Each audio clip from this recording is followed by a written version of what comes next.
morning. Ay, hindi pala. Hapon na pala. Good afternoon, everyone! Today, guys, meron akong biniling strawberry kasi nga naku-curious ako sa strawberry kung anong lasa ba. Kung masarap ba, or matamis, maasim, mapait.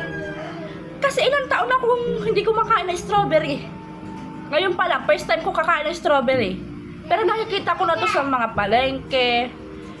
Kung gusto mong fresh na strawberry, pumunta kang Baguio. Ikaw mamitas mismo. Today guys, bumili ako sa palengke. Kasi nga, actually hindi dapat ako bibili ng strawberry. Ito kasi yung nangyari. Hindi kasama ko yung anak ko. Yung anak ko turo na turo, sabi niya gusto ko ng strawberry. Ha? Sa isip ko, ba't gusto niya strawberry? Ay, never pa naman siya nakakain ng strawberry. Ay, sabi niya nakikita daw niya sa Facebook or sa YouTube. Eh, syempre, bumili na rin ako kasi nga, never ko nga natikman, diba? Ngayon ko pala titikman. Kaya ito, nilagay ko pa sa rep. Parating nga dito sa bahay. Kinain ng anak ko, ito na lang natira. Ayan. Pero hindi pa ako nakakain nito. Ngayon pa lang ha. Ngayon pa lang. Ayan. Pakita ko sa inyo yung strawberry. Nilagay ko sa rep kaya malamig. Ayan, maliliit lang siya. Meron ding, di ba meron giant na strawberry? Sa ibang bansa lang yata makikita yung ganun. Ayan. Oh my God, first time ko kain ng strawberry! Hindi ko alam kung anong lasa ba nito. Mapait ba, maasim? Ayoko kasi sa mga pagkain na maasim. Okay. First, kain. Ay! Kinakabahan ako! OA. Oh my God.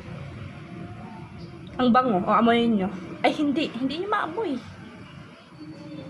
Oh my God. Sobrang OA ko. Hindi ko alam. Ito na nga. Okay? I-describe ko sa inyo kung anong lasa strawberry. 1, 2, 3. Kinakabahan ako.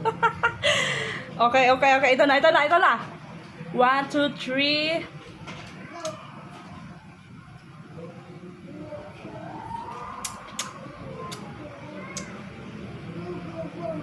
Nalalasahan ko maasim.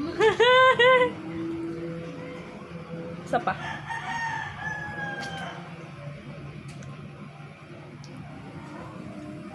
Nalalasahan.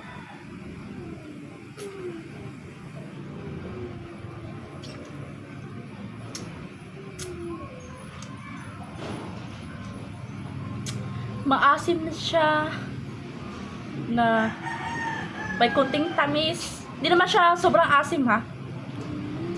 Sakto lang yung tamis niya. Mas lamang para yung maasim. Kaya pala nakikita ko sa Facebook yung mga strawberry nilalagyan nila ng chocolate. Kasi nga medyo maasim pala itong strawberry.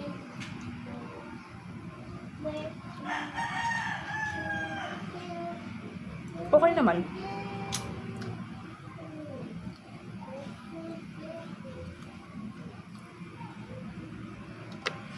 Pero alam nyo guys, mas masarap to kapag meron chocolate.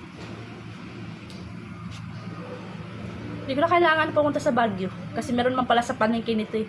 Ito guys, itong bili ko sa ganito, 100 pesos. Okay naman, good. Hindi siya sobrang asim ha.